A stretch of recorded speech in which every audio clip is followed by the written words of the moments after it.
Hi, I'm Robbie Delaney. My wife Caroline and I started Muddy River back in 2011 with 35 bottles a day and a still named Freedom, built in my parents' backyard. Year by year, we steadily grew the company into 6,000 square feet, our second location, taking our 30 bottles a day production to 1,300 bottles a day production. Our first 4-year barrel done. We've outgrown our space in Belmont, so now we're moving the entire production upriver, up the Catawba, up Dutchman's Creek. Our new home will be the Mount Holly Cotton Mill, where we're doing a full historic restoration.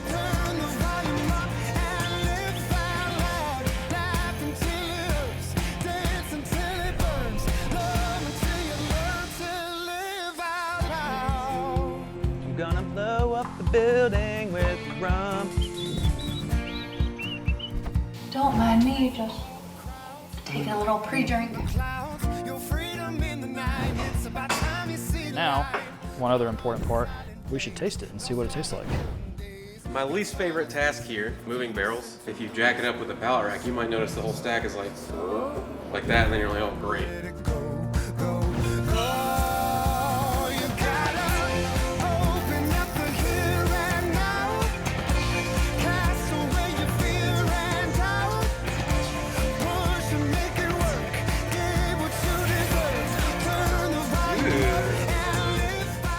Going from 6,000 square feet to 20,000 square feet, we'll not only manufacture, bottle, and package our rum, we'll also have a full-service cocktail bar with a restaurant, private event spaces, a venue for concerts, shows, and festivals. Follow along as we transform this property from mill to still.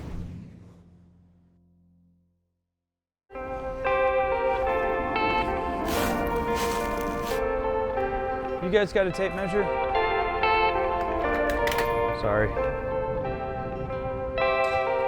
I'm trying to figure out where I am since I went out of town for 2 days.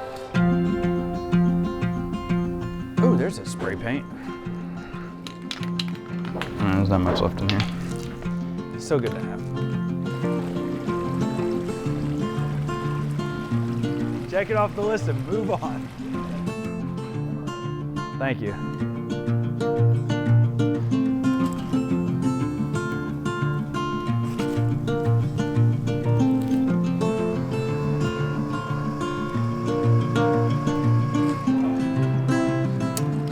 Thanks. Walnut. Is that what it is? Yeah. Those are huge. They're black walnuts. So inside this very lime-looking thing is another outer shell of the walnut, and then inside that you'd be able to, but yeah. They're all over down there. Give it like a few minutes, this will all start turning black.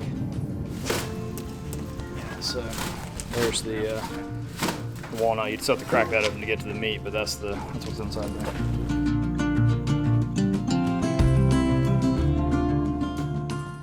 So we've had a lot going on in the last few weeks. Ever since the permit came in, there's been like 40 people on the job every day. And I figured we kind of just start on the 3rd floor and walk through everything that's happening. So if you look around me, what's happening up here is mechanical and electrical is going in. Our HVAC system in here, since we have low ceilings, we didn't want to disturb the historic nature of the building with the ductwork. Our best option, what I thought was the best option, was a VRF. The VRF system is basically, you've seen it in mini splits. It's popular in Europe and then it became popular here. And instead of being a mini split where every cassette, every air handler has a condenser outside, instead you now have one condenser outside that runs multiple interior units. I liked it because it's efficient, it's tunable, and it eliminates the ductwork. So what they've done is they've hung the air handlers and then they've started running their line sets through the building. That'll go out to equipment that sits on the roof right here. So the condensers are outside and the air handlers are inside. They're currently piping in their condensate drains. So when you cool down air, you remove the moisture from it, and that moisture has to be collected and removed from the building. And we're letting gravity handle that. So condensates go out there, and that's where we're at with HVAC. You also have fresh air being supplied to the space, and that's being done with what they're calling a LOSNE or an ERV. With having a VRF, you have to add fresh air. So on a typical ducted unit, the fresh air would be brought into the unit as it's cooling as needed. But because of these systems being the way they are, we can't duct in fresh air. So we have to have separate systems to bring in fresh air. So, and as you have a bunch of bodies up here and they're producing heat and CO2, you need fresh air coming into the building. So that's why that's there. That'll be ducted out into the space. We have 2 unisex bathrooms. So in this bathroom, you've seen it framed up. I think at this point you have a bath fan, and then you'll have a commode and a lavatory, and the electricians have put in their switches. And yeah, so we'll put a door right here. You'll have a great view as you use the bathroom. I mean, I'm just kidding. You'll have some sort of shutters or something going in here. Anyway, so that's bathroom, and the same thing on this side. And then you can see throughout we've put in switches and receptacles and things like that so that we can have ample power up here. Yeah, from there it's a matter of hanging fixtures and sanding floors. So we're getting there. The walls are done, the ceiling is done. We have to do drywall, we have to do plumbing. But yeah, this floor is the furthest along, which is good. Working our way down and out. So let's go downstairs.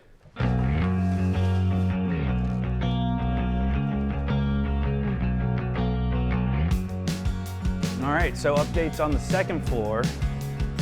It's about the same. The electricians have been here for quite some time, running all their wires, and they're being very particular to keep the wires high and tight up in the corners and where you can't really see them, so that they don't take away from the historic nature of the building. And they're doing an excellent job of that, I will say. You'll start to see wires all in the walls and receptacles and things like that going in, which is super cool. So you come in, and we're in the general store type area, right? So in the existing facility, when you walk through the door, you walk into the store and also the distilling room. And in this space, it's just store. So you'll have hanging racks here and this giant wall of booze here. This will be the mechanical closet to support the bar.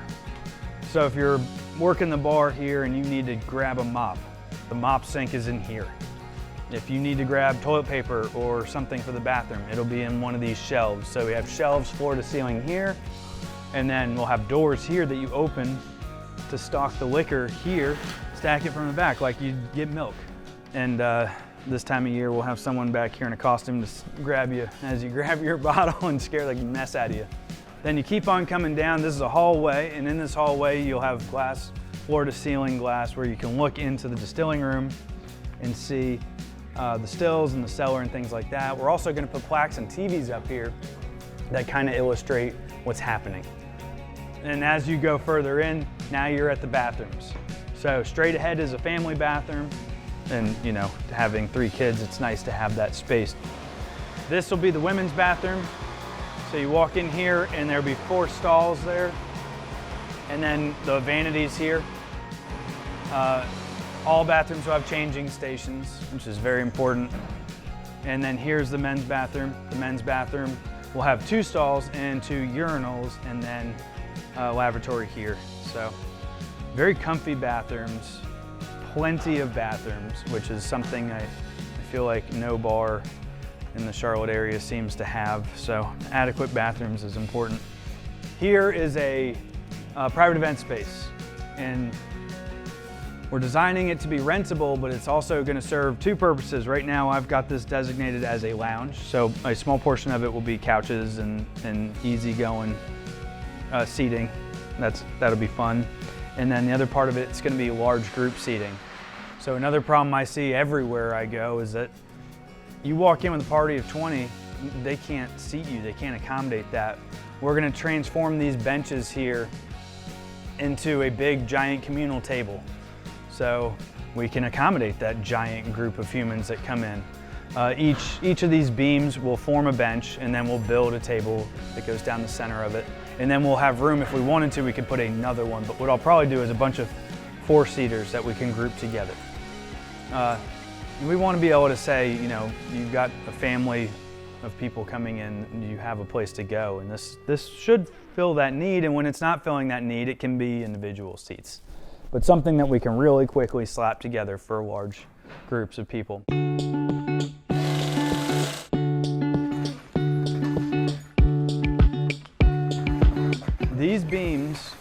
used to be right here where you see this I-beam going all the way across.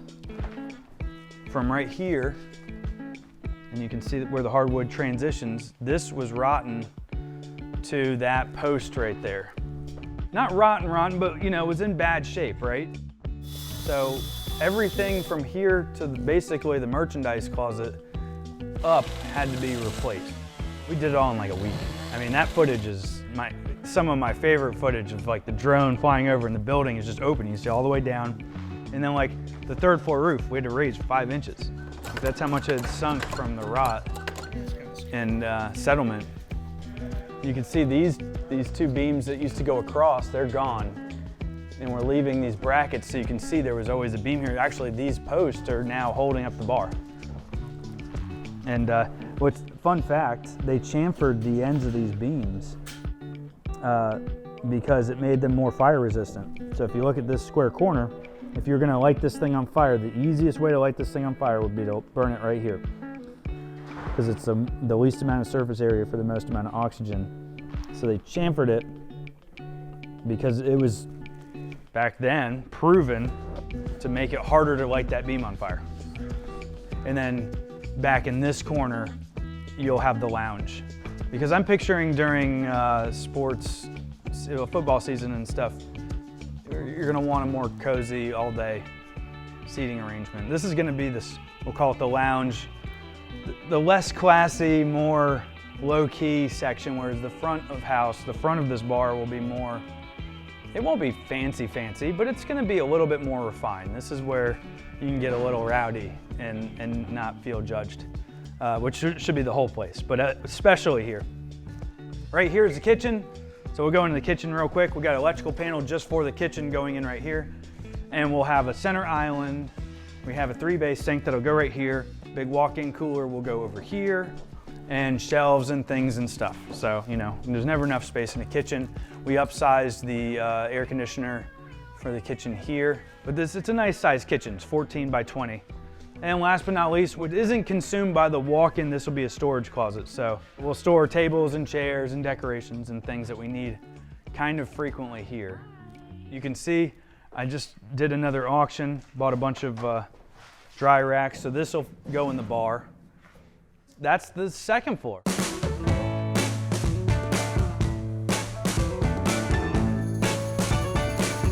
What was it? We got a permit, we passed our under slab plumbing. Thank you so much, Fernando and Ezekiel, for knocking that out, man. Those guys are top notch. Everything is just perfect there. So we got plumbing underground passed, and then termite treated the floor.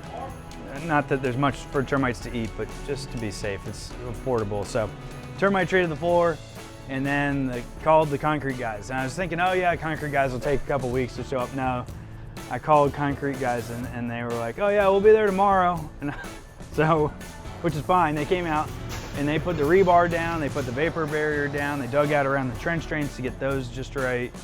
And then I had to get the slab inspected. So I got the slab inspected, make sure the inspector's happy with the rebar and everything. Passed that, or the day before we passed the slab, once they had all the rebar down, we had to put our radiant hydronic flooring in. And all that is PEX piping. And it's PEX piping that we zip tie to the concrete reinforcement for the structure before they pour concrete. And what the purpose of it is, we make so much hot water in the distillation process, and we recycle a good bit of that, but I want to recycle every bit of that. And it's hot. We make hot water, so we make about 4,000 gallons per day right now. And in the wintertime, I want to be able to send that through the distilling floor and heat the building with it. And it's just a great way to recycle it. And once it's cooled, then we can recirculate it into the stills to cool the stills. It's going to be a balance, because once the floor heats up, then it's no longer going to work for us. But we ran approximately 2,000 linear feet of that flooring down, and it's zip tied every 24 inches, at least.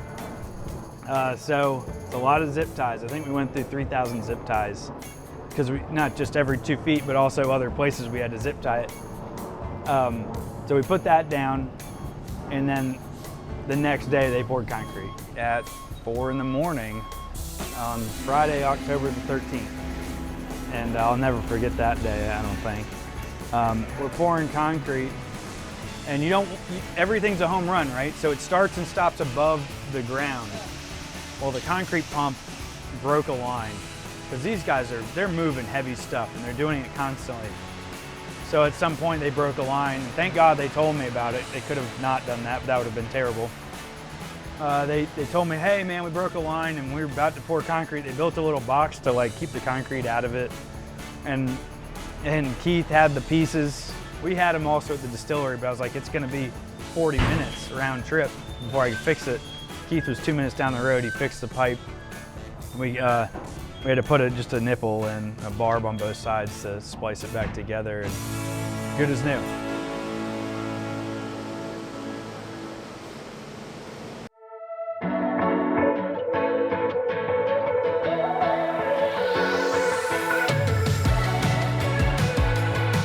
It was 120 yards of 5,000 PSI concrete that we put in. And then we also put in radiant flooring out here. So if you look at this sidewalk, this is the handicap entrance to the offices, and you see this end loop right here. So all this is a strip of pipe that goes down the sidewalk and then back up the sidewalk. So out here, you can't run water through this pipe because theoretically it could get cold enough, it's above the frost line, this water would freeze. And PEX is very, very freeze resilient. But just in case, we're gonna run glycol in this pipe. The pipe goes down there, and we'll tie that glycol to a heat exchanger, which will hook to our hot water, and we'll heat this slab up. So, I don't know, I just think it'd be pretty cool if you show up here wondering why the snow is just perfectly not over this slab, and that's gonna be why. But yeah, that's the concrete. Other than that, the windows are almost done. We removed a lot of the old paint off of the brick and got some tar we got to pull off and clean that up a little bit. And then once this brick is all cleaned up, we'll caulk it and paint all the windows. We don't want to paint the windows and then go back and mess up the paint. And then that's it. That glazing's still hardening up after 4 weeks. Yeah.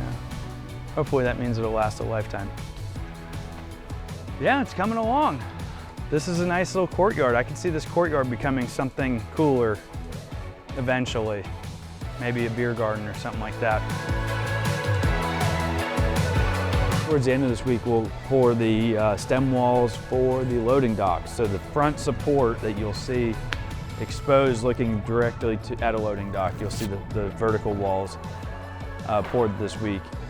And then next week, we'll pour the loading dock slab and the side pad that will eventually be our rick house.